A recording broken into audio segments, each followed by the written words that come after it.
It's another episode of the Brett Allen Show. We are chatting with Rhys Coiro about Agent Game. Such a great film. Super exciting. Rhys, thank you for hanging out today. I appreciate your time. Thanks for having me.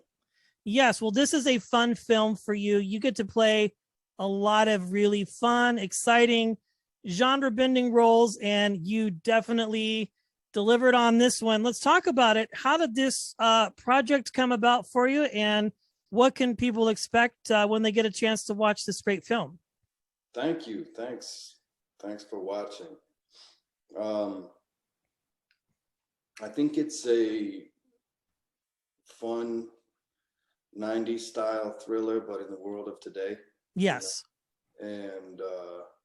And we tried to have fun with that, I think, and I hope it comes across. Yeah, it's interesting. You know, when I was watching this, I dare use Steven Seagal as a reference, but it has kind of that 90s vibe, you know, kind of in and out. I even got the Seagal. Yeah, there you go.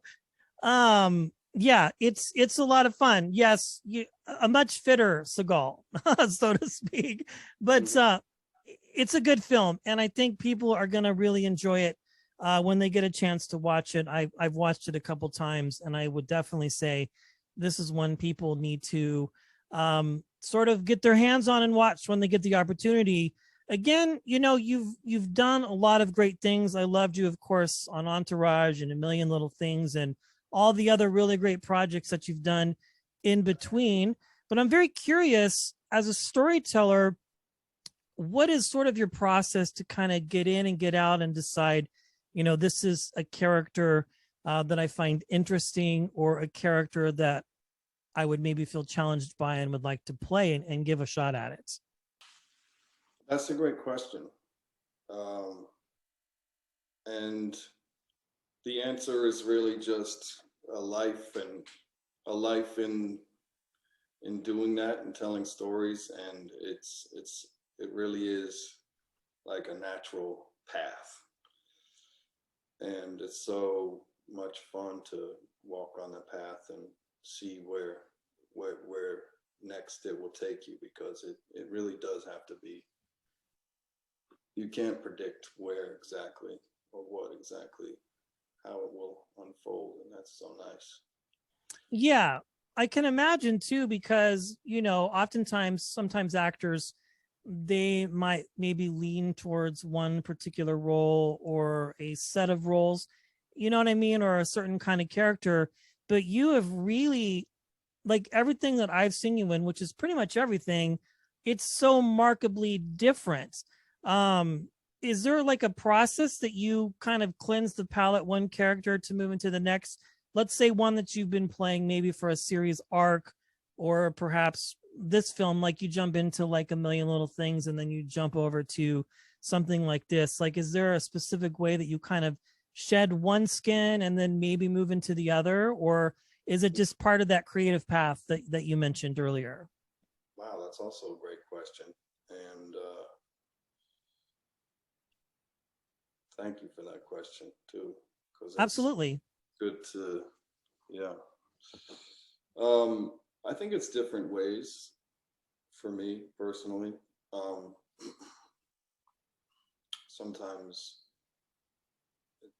it's nothing, you know, it's just reading a story, a bedtime story, you know, you do all the voices. And sometimes it's doing one thing to sort of help understand who that person is, really, what it's like to be that person. And sometimes it's doing a whole bunch of things and really being that person, you know, which at the end of the day is kind of the interesting split that we Sure. see too, and that's more so in the media as the line between reality and fiction blurs.